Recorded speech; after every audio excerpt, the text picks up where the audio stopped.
शुद्ध बीजापोटी फळ रसाळ गोमटी या संतांच्या वचनाप्रमाणे मित्रांनो, आपण आज कालोड संगोपन या विषयावर आजच्या व्हिडिओमध्ये चर्चा करणार आहोत। तर आपल्या महर्षी डेअरी फार्मवरती आपण कशा पद्धतीने कालोड संगोपन करतो याविषयी आजचा व्हिडिओ असणार आहे। तुम्ही माझ्या मागे बघू शकता, ही आहे आकाशदीप सिमेंटची कालवड। आता या कालवडीचे वय 10 महिने पूर्ण झालेले आणि हिचं वजन 270 किलोच्या आसपास आलेलं आहे। तर या कालवडीनं आपल्याकडे एक मास केला आहे। तर आपल्या महर्षी डेअरी फार्ममध्ये आपण कशा पद्धतीने कालवड संगोपन करतो, तर मित्रांनो, ज्यावेळेस आपल्या गोठ्यात कालवड जन्माला येते उच्च वंशावळीची, त्यावेळेस आपण सर्वप्रथम त्या कालवडीला आईच्या समोर अर्धा तास चाटण्याकरता ठेवतो। चाटल्यामुळे ती कालवड कोरडी होते आणि तिची रक्ताभिसरण क्रिया व्यवस्थित होऊन तिची स्थिती व्यवस्थित होती।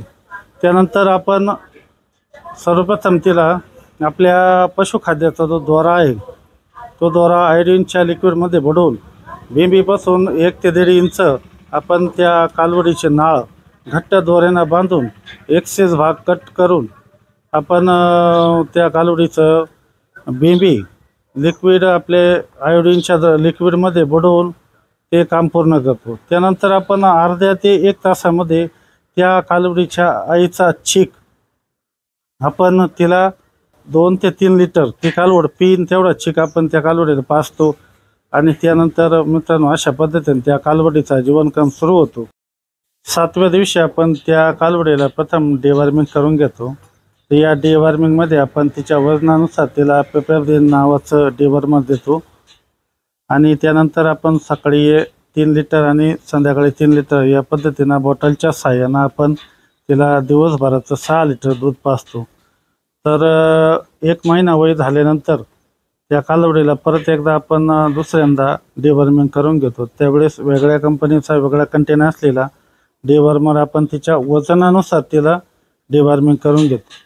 आता 1 महिना वय कंप्लीट झाल्यानंतर आपण तिचे शिंग जाळून घेतो आणि त्यानंतर आपण तिला थोडं 50 ग्रॅम 100 ग्रॅम ती काफ स्टार्टर खायला सुरुवात करते। तर तिच्यापुढे आपण काफ स्टार्टर मारण्यास सुरुवात करतो। दुसऱ्या महिन्यामध्ये ती सकाळी 3 लिटर आणि संध्याकाळी 3 लिटर या पद्धतीनं तिचे 2 महिने दूध आपण तिला कंटिन्यू 3 लिटर सकाळी आणि 3 लिटर संध्याकाळी या पद्धतीने दूध पाजतो। 2 महिने झाल्यानंतर परत एकदा आपल्याला तिला डिवॉर्मिंग करायची।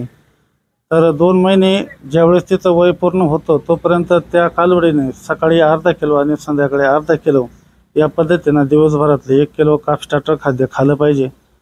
तर मित्रांनो, 3रा महिना ज्यावेळेस तिला सुरू होतो तर त्यावेळेस आपण त्या कालवडीला दूध कमी करतो तिचं। तर दूध कमी किती करतो, दर आठवड्यामध्ये रोज आपण तिचं 1 लिटर दूध कमी करतो। सकाळी अर्धा लिटर आणि संध्याकाळी अर्धा लिटर। आपण जर 3 लिटर दूध देत असेल तर आपण तिचं 2.5 लिटर दूध करतो। सकाळी 2.5 लिटर, संध्याकाळी 2.5 लिटर। अशा पद्धतीने आपण 4थ्या आठवड्यामध्ये त्या कालवडीचं दूध हे अर्धा लिटर सकाळी आणि अर्धा लिटर संध्याकाळी करतो। तर ज्यावेळेस तिचं दूध आपण अर्धा लिटरवर आणतो त्यावेळेस त्या कालवडीनं 1 किलो काफ स्टार्टर सकाळी आणि 1 किलो काफ स्टार्टर संध्याकाळी खाल्लं पाहिजे। अशा पोझिशनला ती कालवड आपण तयार करतो। तर मित्रांनो, आता तिचे 3 महिने कंप्लीट झाले। परत एकदा आपल्याला तिला डिवॉर्मिंग करून घ्यायचं।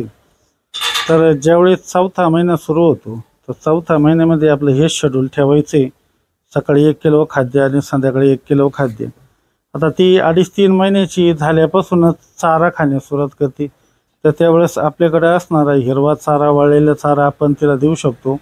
तिच्या आवडीप्रमाणे ती चारा खाते। तर आता 4थ्या महिन्यामध्ये आपल्याला हेच शेड्यूल पूर्ण ठेवायचे, सकाळी 1 किलो खाद्य, संध्याकाळी 1 किलो खाद्य। आणि 5 महिने तिला कंप्लीट झाले तर त्यावेळेस आपण तिला परत एकदा डिवॉर्मिंग करायचं आहे, वेगळा कंटेनर वेगळी कंपनी औषध घेऊन। तर असं आपल्याला 6 महिन्यापर्यंत तिला दर महिन्याला हे डिवॉर्मिंग करायचे आणि 6 महिन्यापर्यंत आपल्याला तिला सकाळी 1 किलो आणि संध्याकाळी 1 किलो असं काफ स्टार्टर कंटिन्यू ठेवायचे।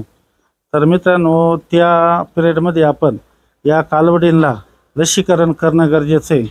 तर आपण आपल्या गोठ्यामध्ये लसीकरणसुद्धा करून घेतो। त्यामध्ये ब्रुसेलोसिसचं लसीकरण येतं, पण आपल्या महाराष्ट्रात ब्रुसेलोसिसचं लसीकरण करणारे डॉक्टर उपलब्ध नसल्यामुळं आपण ते आपल्या गोठ्यावर काही करू शकलेलं नाही. तर आपण बाकीचे जे FMD असेल, बाकीचे तुमचे गटसर्प असेल, या ज्या लसीकरण त्या लसीकरण आपण आपल्या गोठ्यावर कालवडीनं करतो. तर मित्रांनो, आता 6 महिन्यापर्यंत त्या कालवडीचा सांभाळण्याचं आपण बघितलं तर 6वा महिना कंप्लीट झाल्यानंतर आपल्याला तिला आता खाद्य चेंज करायचे. तर आपण आता तिला ग्रोवर खाद्य देऊ शकता. तुमच्या भागात मिळणाऱ्या कोणत्याही कंपनीचं तुम्ही खाद्य वापरा. सकाळी 1 किलो, संध्याकाळी हा हिशोब आपला कंप्लीट ठेवायचा आहे आणि ती कालवड खाईल तेवढा चारा. तर 6 महिन्यानंतर आपल्याला तिला आपल्या मोठ्याल्या गायींसारखं दर 3 महिन्याला आपल्याला तिला डिवॉर्मिंग करायचे. तर मित्रांनो, अशा पद्धतीने आपण शेड्यूल ठेवलं तर माझ्या पाठीमागे बघा तुम्ही, ही बायप आकाशदीपची कालवड आहे.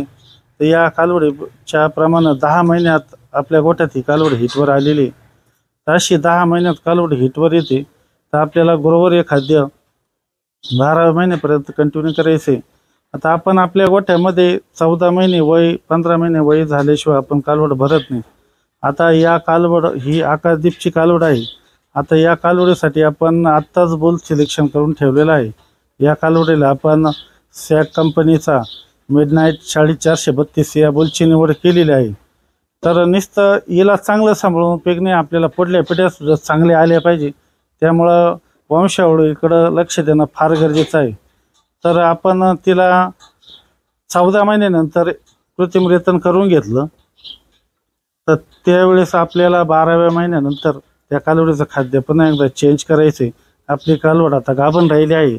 तर अशा वेळेस आपण त्या कालवडीला हिपर म्हणून खाद्य येतं. ते हिपर खाद्य आपण सकाळी 1 किलो आणि संध्याकाळी 1 किलो असं आपण तिला हे शेड्यूल आपलं चालू ठेवायचे. तर हे शेड्यूल आपल्याला तिच्या प्रेग्नन्सीच्या 8व्या महिन्यापर्यंत चालू ठेवायचे. तर 8व्या महिन्यापर्यंत आपण तिला हे खाद्याचं प्रमाण देऊ शकता आणि त्यानंतर ती खाईल तेवढा चारा, पोटभर चारा द्यायचा आहे. तुमच्याकडे मुरघासा असेल, हिरवा चारा असेल, सगळा चारा तिला पोटभर द्यायचा आहे. तर चांगल्या पद्धतीने तिची उंची होती.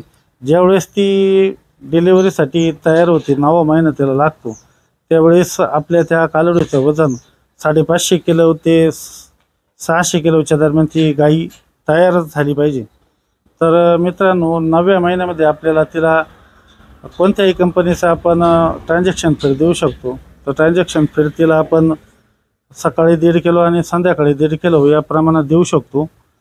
तर त्याचबरोबर आपल्याला व्हायटॅमिन H सारखे जे लिक्विड आहे, जे लिक्विड दिल्यामुळे कालवडीच्या शरीरावर चमक येते आणि तिची अडर डेव्हलपमेंटसाठी पण मदत होते. तर असं आपल्याला व्हायटॅमिन H लिक्विड रोज 10 ml द्यायचे 9व्या महिन्यामध्ये.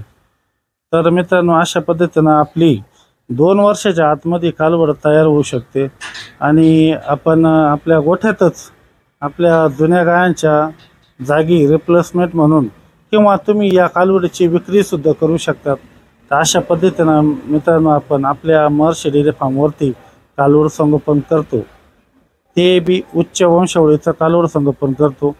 तर मित्रांनो, आजच्या व्हिडिओमध्ये एवढंच. हा व्हिडिओ जर तुम्हाला आवडला असेल तर आपल्या मित्रांना नक्की शेअर करा.